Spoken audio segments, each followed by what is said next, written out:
Welcome back to Hot Rod Guy Garage, and in today's episode, I'm going to show you how to turn that into that. It'll be another episode on 66 Mustang, so follow me along through the intro, and I'll be back. So guys, we need to get started on the 66 Mustang project, and what that means, I need to start patching some of these places in the floor, and trying to figure out a game plan of how to move forward with the project and what we're going to do. I know a lot of you were worried that it's just going to be the same old thing that happened with the 65 Mustang, just because they're the same body style car. And that's not what's going to happen with this car. So, follow along with me. So guys, I come in here and I got the rest of the stuff stripped out of the car. Meaning the clutch and the brake pedal, the wiper motor, and all the other dash stuff that was still in it in our last 66 video. The only things that are left in this car currently are the quarter window regulators, and the window run trim, and the drip rail moldings. Everything else has been stripped out of this car. So our friends over at Kentucky Mustang ordered some floor panels just for some patch pieces. So make sure you check them out. They're going to give you an extra 5% off if you use my code. And I'll drop that down right here. So make sure you check them out. There'll be a link to their website down in the description below. And I'll also put the web address somewhere right in here. So I come in here last night and I wire brushed this floor. This car does not need a whole floor. So this looks ugly, but it's actually not. This floor pan is still good and solid. As you can see, it still shows most of its white paint. Most of this is bleed through from little small rust places. So I've isolated the major rust down to about a 12-inch square, 12 inches long and probably about 16 inches wide. What you want to do when you proceed from here, anytime you're going to patch a panel, and I covered this in the 65, you need to go in here and verify where your problem is, and our problem is here and here. We got holes. That's one right above the subframe, right here. So whenever you do a patch, you want to go a few inches past the bad metal. And what that's going to do is assure that you get a good, strong piece of metal to actually weld to. So what I done, I exaggerated a little bit over here because it'll be a cleaner seam in this edge. And right here will bring us up on a flat spot away from the dimples here. And up along the firewall, we'll be able to address that and clean that up on the outside just as easily. So the goal here is when you do a patch, you don't want it to be visible from the top or the bottom. I would rather it be more visible by the top where it's going to be covered with something than the bottom of the car where somebody might lean down under it and see it's had a patch put in it. So for this video, I purposely bought the worst patch panels I could buy. And I want to show you guys how you can make something that may be low quality work. Now I did get these from Kentucky Mustang, but these are Spectra panels. And as you can see, the flange is turned down, which would be correct for a convertible, but not for a coupe or a fastback. Some of the stamping isn't as crisp as the factory stuff. But for the cost of these panels, guys, we're going to cut them up anyway and just use small sections of it. It will be more than sufficient for this project. So I knew what I was ordering. Anytime you go and cut something up and make a patch out of it instead of using a full panel, if this was going to be a show car, I would probably go ahead and put a full floor in the car. But since we're going to build some kind of race car-ish type thing out of it, small patch panels will be fine and maintain most of the structural integrity of the car, considering a lot of the metal in the car is not compromised. So let's go in there, let's get this driver's side patch in there, and then I'll be back. So like I said, guys, you want to mark out your area. This is going to be your cut. You also want to locate any spot welds. Your subframe will have spot welds up through here where the floor pan attaches to the subframe, and these are very important anytime you put a pan in one of these cars. You want to make sure your floor pan is attached to your subframes. If not, you create a dangerous safety hazard for yourself and for others on the road. Because by not replacing these spot welds where they're needed, this subframe could become a spear, and then a front end collision could come up and actually kill you. So I've already went in here and marked this stuff. So step one here is we're going to drill out spot welds.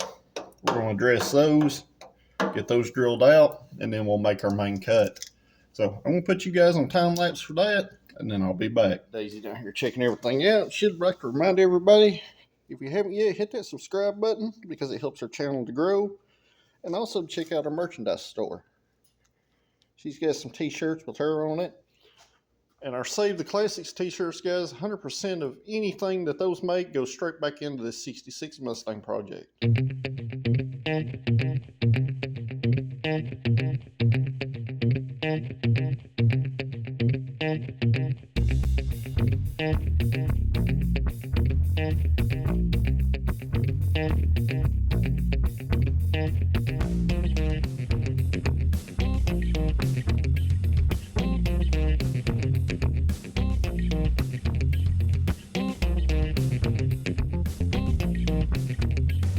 We got our old sections out. As you can see, there's lots of stuff fell on the floor while cutting that out.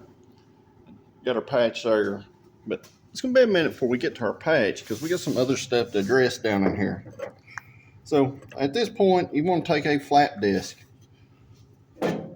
Anybody don't know what a flap disc is? This is a wore out one. It's just little pieces of sandpaper kind of attached to a grinding disc. You want to take those and you want to clean up your subframe flanges. You want to clean up around the edges.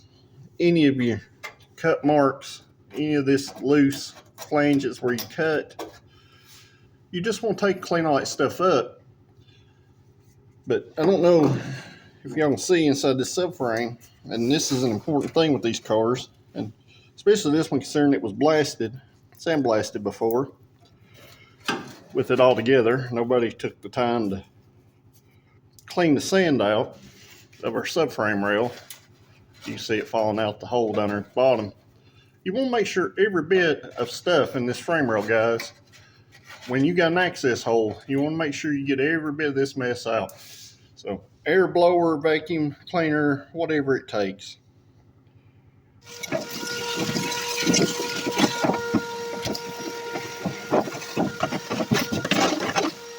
All right, guys, after you get all the crap out of the inside your subframe, you're going to take something, go in there, some kind of good quality enamel or something, paint the inside of that subframe up as far as you can get it, and its back as far as you can get it. Same if it intersects your transmission cross member right here, stand out for it. Make sure you spray something down in there too, guys. It's not going to hurt anything, but it could help a whole lot in the future.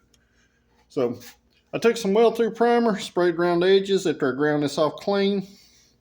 And what you want to do, you want to grind this down to bare metal as close as you can.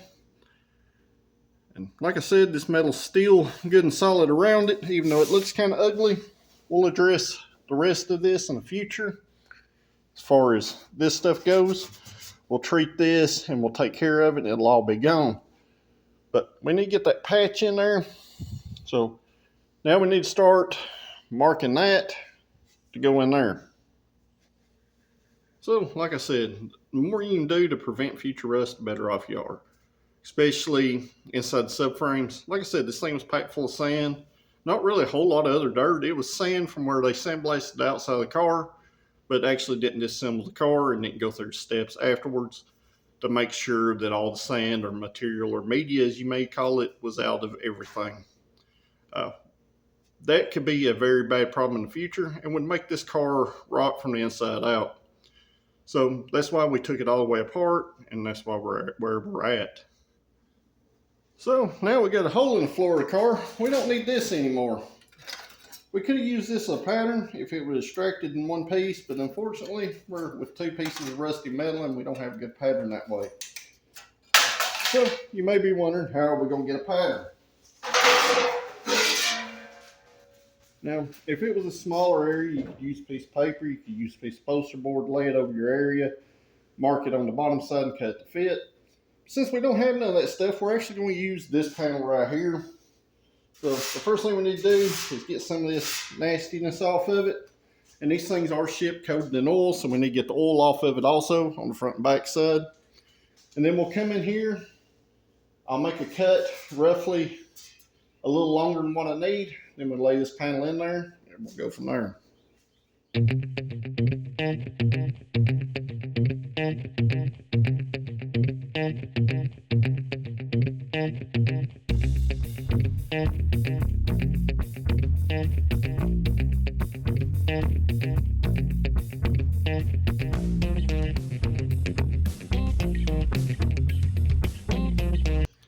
So one thing I want you guys to notice, you can see how pronounced the ribs are in our factory floor right here. You see how pronounced they are.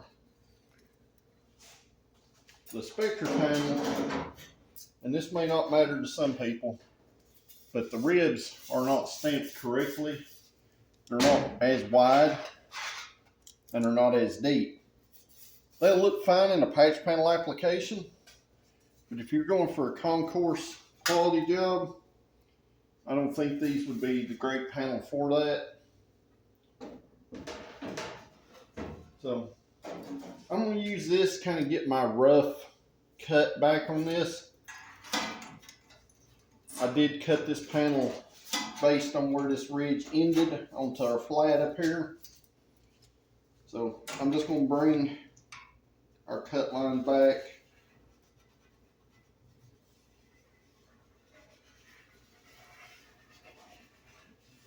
Roughly about a ½ inch away there. And I'm going to bring it in towards the tunnel probably an inch. Something like that. And what that'll do, that should assure that we have plenty of metal to trim. But it'll keep us from having to try to mark our hole with this whole panel. And these flat areas can be useful for patches on the car later. And you could also trim this off. If you had a buddy that needed just the rear half of the section of the pan, they could use the rear half.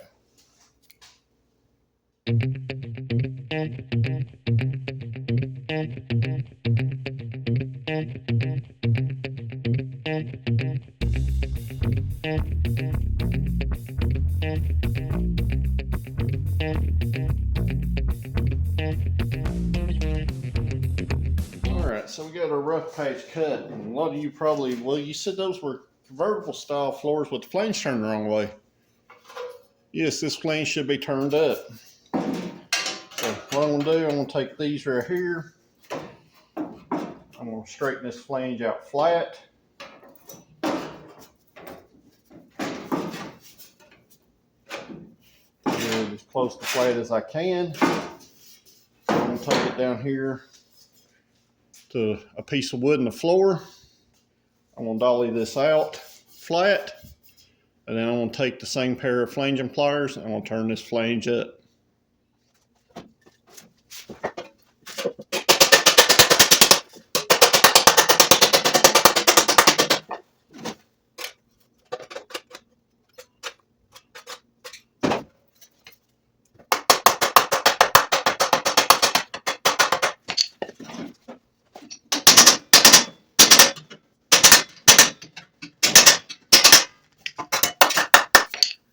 Patch trimmed and our edge turned up. As you can see, there's a gap there. I bent that flange a little extra proud. That way, once it's started welding the car, I can take and I can work that for an exact fit in that corner. So I got a block of wood on it, I got the drill on it, and a long chisel. Just put some weight on it to hold it down. So at this point, I'm gonna go to the bottom of the car with my paint marker or a Sharpie. And I will mark along the bottom of our panel where we cut our floor out. Then I'll be back once I get that marked, and I'll show you how to cut this for a good fit. So as you can see, I got our cut line marked. I marked our subframe and transmission crossmember flanges where they matter, because we're gonna have to drill for plug weld holes inside this area. I have to drill for plug weld holes inside this. But this is our inner cut line. This cut will fall straight back there. This is our upper cut line. It'll come across, taper towards the edge. And then our lower cut line, it'll taper back a little bit there. The subframe areas, you'll have to be kind of on your own. So we'll address that when we get to it. But just a easier way to do it that I found, guys, you just need to cut a little less and test fit every time.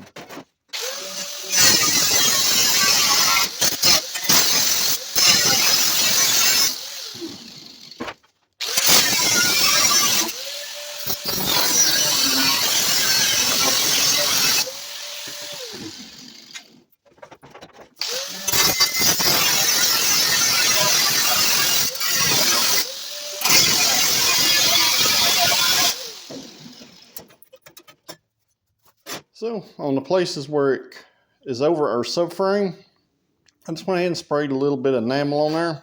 I'm going to let that cure out. Alternately, you could spray some weld-through primer and done the same thing. I'm currently running kind of low on weld-through primer, so the enamel will work just fine. It'll burn out of the way of the welds, but still get gooey and seal off around them. So at this point, after my paint dries, we're going to get this panel set in here and we're going to start welding it in. I'm going to show you what to do if you really screwed up on your cut, but it's still kind of close, but you got a pretty decent sized gap. It's actually kind of ideal to have a gap, especially if you're going to grind down the backside, because that'll allow that weld to go fully through and go in there and you can grind it off flat. So yes, I purposely cut this panel a little bit short in a couple places. I figured we'd change it up a little bit on this series. I'll kind of show you how to fix beginner mistakes. So stick with me. As soon as this paint dries, I'll be back. So when our paint's drying, I was over here assessing the other side. Daisy come over here to supervise, doing her kitty cat things. She just wants to remind y'all in the video that if you haven't hit that subscribe button yet, hit that subscribe button because it does help our channel to grow. And doing simple things like hitting that like button, sharing these videos with your friends, and comment down below. Helps YouTube pick this stuff up on their algorithm and gets it to people that it can help.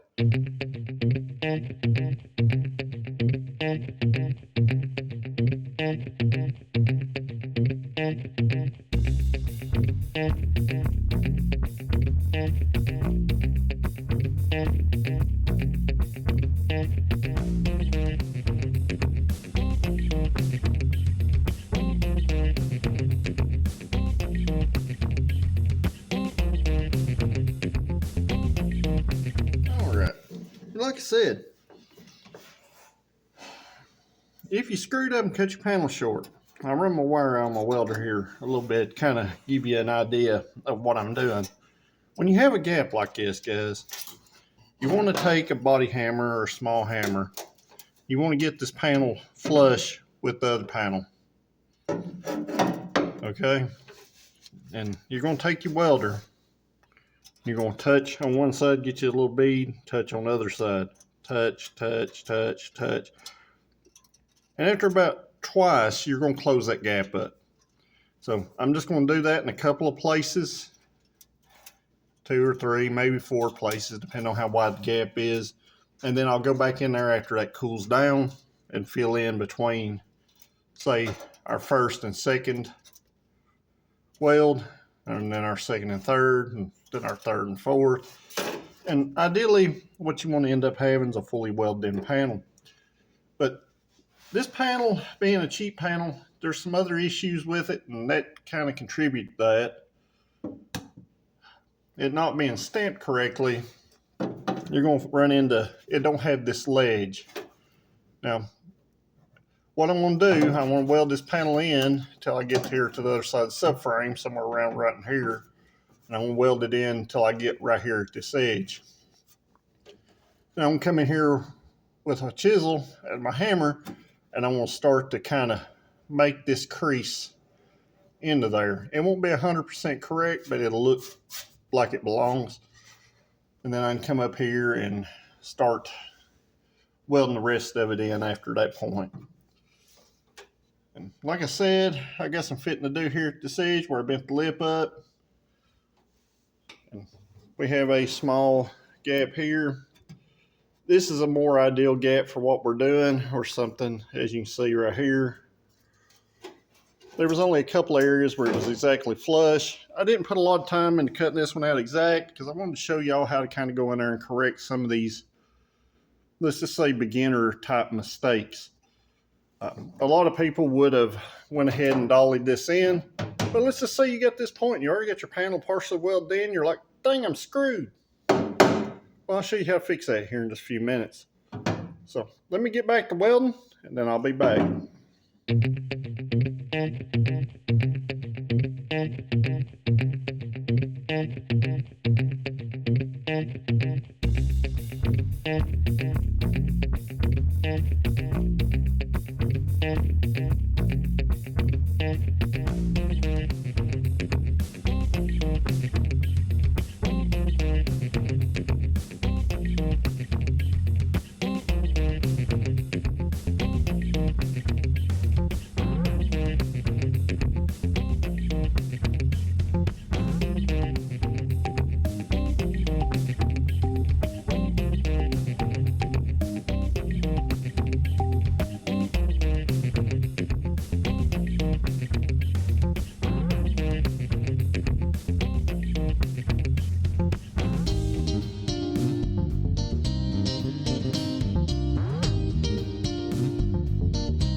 At this point, I got our floor pan welded to the rocker, got it welded up to the point of where our bend is, and I've got it welded to the point of our other subframe. The reason why I weld this pan in like this, I want this metal to stretch in this plane right here. And what I'm going to do, I'm just going to take my paint marker, I'm just going to kind of draw what I want to happen. So the way I'm going to do that, I'm going to take my chisel, my hammer, and I'm going to work this and start to get a good sharp crease in these areas right here. And then I'm going to come in here with my body hammer and I'm going to work this metal down. Alternately, you could just do it all with the body hammer, but I found that using the chisel to make a sharper crease in it helps the metal to stretch, starts that initial stretch in it. So let me get started doing that. I'll put y'all on time lapse.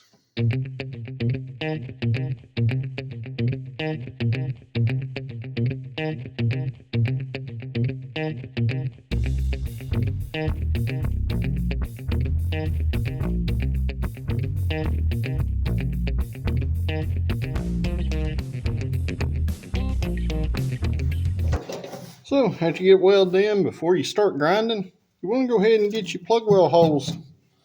Now you can drill these before or after.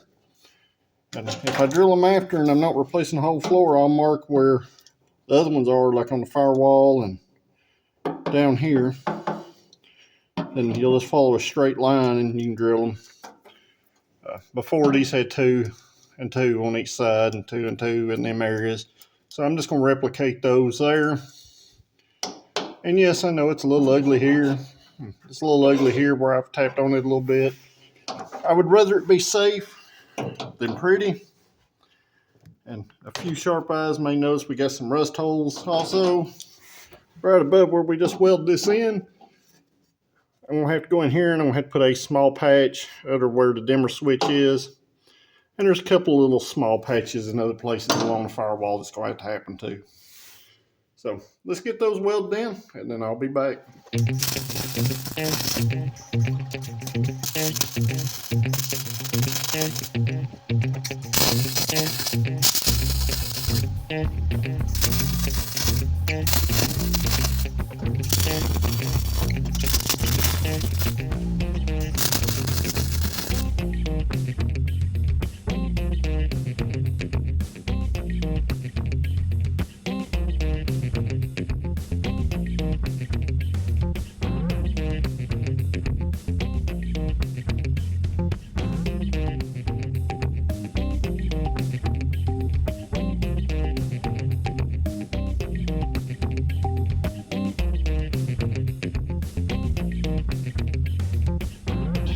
I just took a little bit of enamel. I wire brushed this again really well.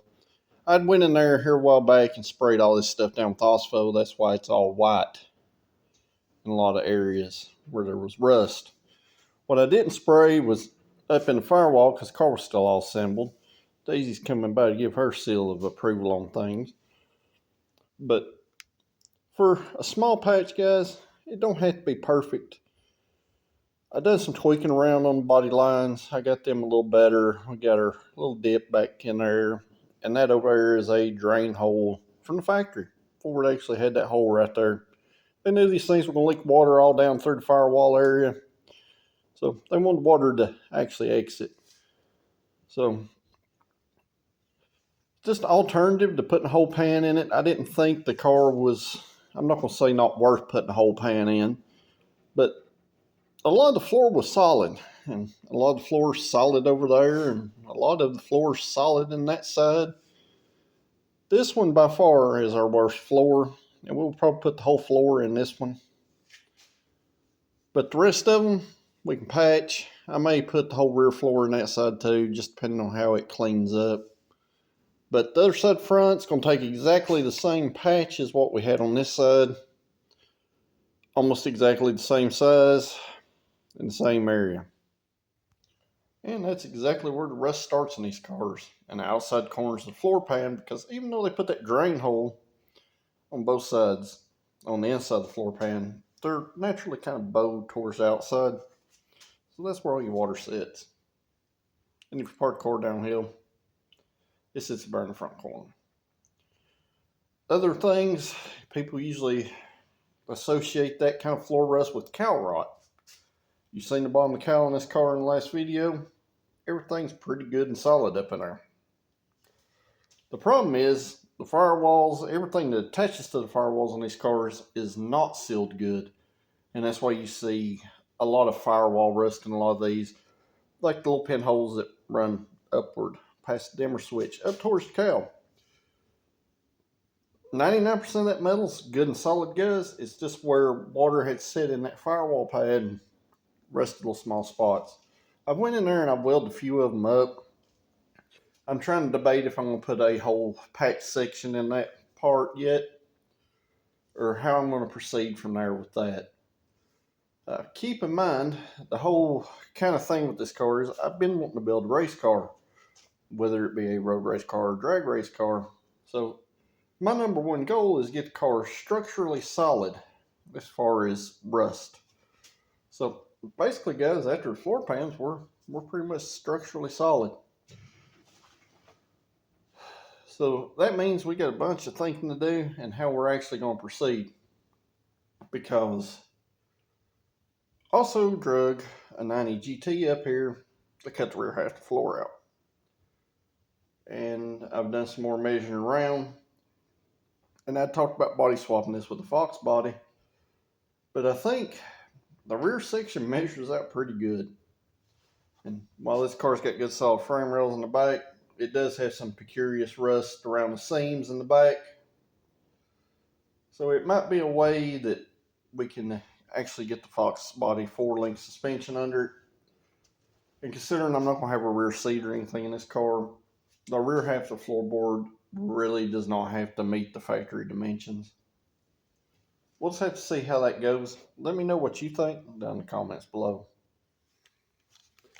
And guys, I know a few were worried that this is going to be the same old Mustang stuff that we done on 65. I've done said that once in this video. How many different ways can you build an early coupe Mustang? That's why I was trying to think outside the box a little bit, guys. Some of you seem to want to kind of shoot that down a little bit, saying it was too good of a car not to just restore. Not all cars deserve a full restoration. I don't think this car is one of them that deserves it. While it's got good bones and would make a great restored car, I think it would be better suited to live its life out as something cool. And how do you make an early first-gen Mustang cool? That's the question. That's the question that we all should be asking ourselves at this point. And you let your ideas kind of flow out in the video, down in the comments. So I think I'm going to go ahead and cut this rear floor out, at least on the driver's side, and we'll kind of move along. So how do you come up with the conclusion of how much to cut out when you're doing just a patch panel? Well, I'll flip around and I'll show you. Some pits, guys, aren't going to hurt a thing. There comes a point where those pits turn into holes, or they turn into thin sections of metal. I just use my finger, push a hole right through that floor pan. The rear floor pan, this thing is pretty raunchy. So what you want to do, you want to make sure you can cut this thing back to some clean metal. How do we know this metal's clean? Because I know it's not rusty on the bottom side. So, you know, anywhere kind of along this area right here, maybe not right there, but usually what I do is I'll just start poking around. Yep, see, that's not solid either, right there. I'll just kind of poke around with something, you know, or point it in of a body hammer or what have you, and that kind of gives you a road map of what you need to cut out. So let's get this one cut out, and then I'll be back.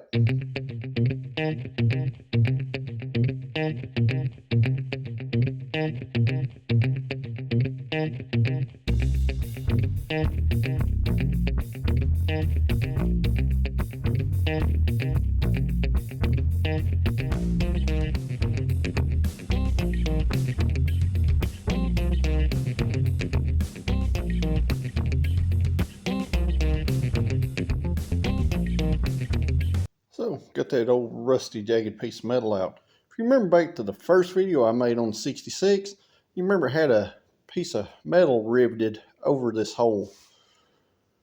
So, I want to show you why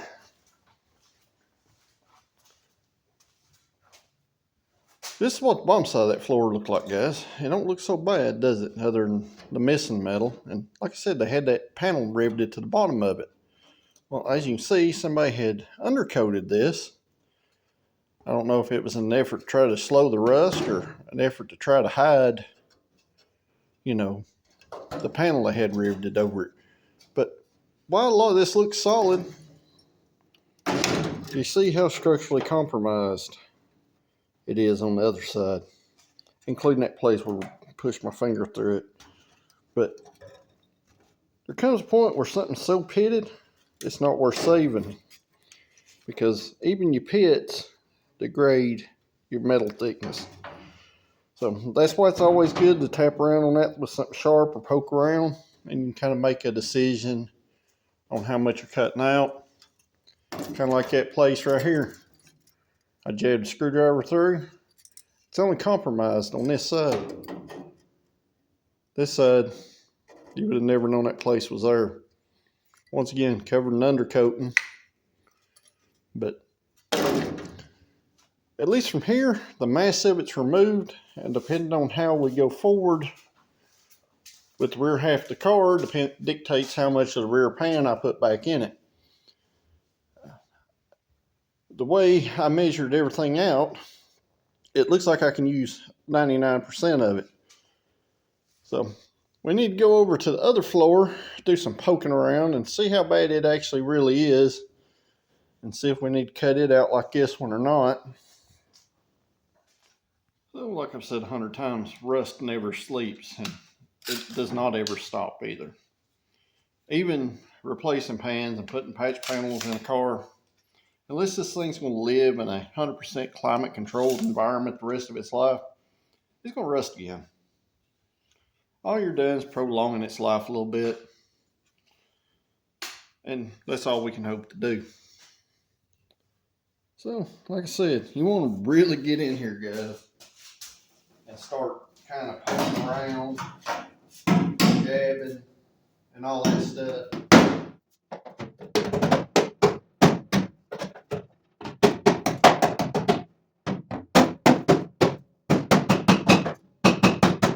So this pan is actually a perfect example of trying to figure out if it's worth replacing the whole pan or if it's worth patching. So what I'm going to do, guys, I want to show you the rust. So we got a spot here, we got a spot here, we got a spot here, and we got spots everywhere on the outside edge.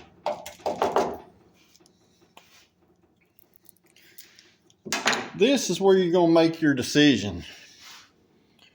Would this panel look better patched, or would this panel look better if you just went ahead and replaced the whole panel? This is one of those classic cases. 50%, 60% of our panel is rusted. 60% of it. Where that screwdriver's laying is how much that pan needs to be replaced. Do you go ahead and cut that last 40% out? You can see we have the same thing we had going on the driver's side, except I could not jab the screwdriver through it or the body hammer. This pan is very solid from this point inward. Well, what's it going to look like if you've done it that way? Well, in this case, our subframe connector is actually right there. So the seam would be hidden, but you also can't get to the bottom side of the seam to clean it up or protect it. So what you do in this case, just go ahead and put the whole pan in it. It just saves you a bunch of time, a bunch of grinding, a bunch of hassle. Patch panels are better suited for pans like this, like our other side over there. We just had a relatively small spot, and I know it looks huge, but it's about a hand's width, you know. And this is probably about the size of a golf ball or a little bigger. That's way better suited to doing a patch. Now, there's a lot of dirt in here, but I've already come in here and banged around on this stuff. And it's pretty solid and pretty structurally okay.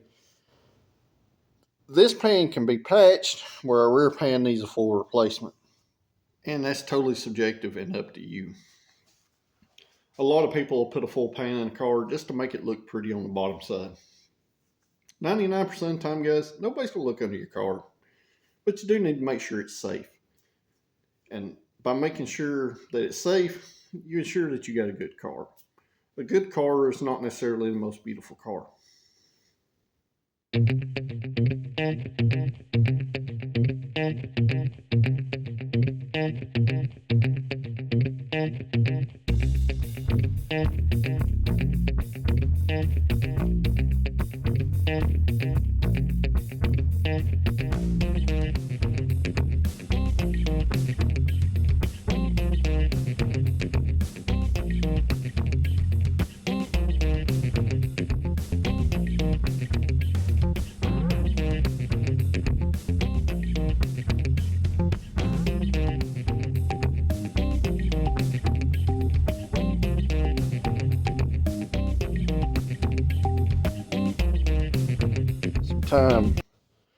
I spent some time scraping all that old tar insulation off. We got in here with the wire wheel, as y'all seen, and this is what we ended up with. So it's pretty much going to be the exact same patch as we had on the driver's side, except I've got a little spot back here at the back at the seat riser that we're going to have to address. But the rest of the pan is good and solid. It's just that front 10%. So it'll come up a little bit higher than my mark, just like it did on the other side. It should cover all of that. So the only thing is, we'll get this thing cut out. We'll go from there. Well, I got the passenger side prepped. The TranStar primer seems to have, spray more like penetrating oil. This was a new can not too long ago. It was one of the last cans I'd bought for the 65.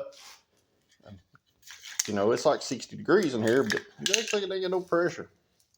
So, get it all over my finger because I just smeared it on the rails. It's That's about all I can do there.